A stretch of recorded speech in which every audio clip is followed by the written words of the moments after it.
Hello. This morning, I've been painting some shadows. I painted a shadow on a sphere and also onto a hand. Let me show you how to complete those two steps in the painting, and also I'll do a lightning round review of how to get your painting up to this step. Step 1, sketch out the walls of your room, and then fill in the floor with paint and water, fill in one wall with light paint and water, and the other wall with dark paint and water. Now you have a 3D room with highlights and shadows. For your second subject, you could sketch out the lines of a cube or rectangular prism, and then fill that in with one medium side, one light side, and one dark side.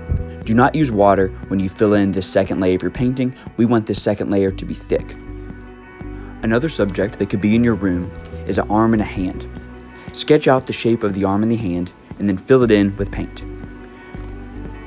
Use black paint to paint a line on the shadow side of the arm, and then blend it in. Use white paint to paint a line on the highlight side, and blend that in as well. Once you've got the highlights and shadows on your arm, you're ready to put highlights and shadows on your hand.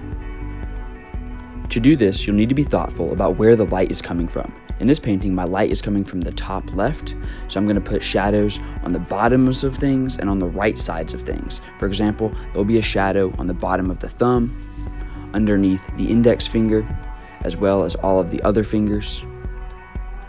Once you've identified your shadows with a black line, you need to blend that shadow in. You can use a little bit of water on your brush to help wake the dry paint up, especially if your paint dried overnight. Adding just a little bit of water can help make it more easy to blend. You also will need to use your base color. In my case, it's red-orange, and blend that base color in with the black paint so that the shadow can blend in without taking over. Take your time as you do this and use a small brush. Be meticulous, neat, and patient. Once you've blended your shadows, you're ready to paint a white line where your highlights are. Your highlights will be on the tops of the fingers, the left sides of the fingertips, a little bit in the middle, the meat of the hand, and then blend those in. Blend using a small brush, a little bit of water, and also your base color. Do not allow your white highlights to mix with your black shadows. That's going to just turn everything gray and ruin the illusion of light that we're going for. I'm not going to get too crazy with detail on this hand, but I will use a little bit of light red-orange paint to paint a thumbnail. And now, the hand is finished.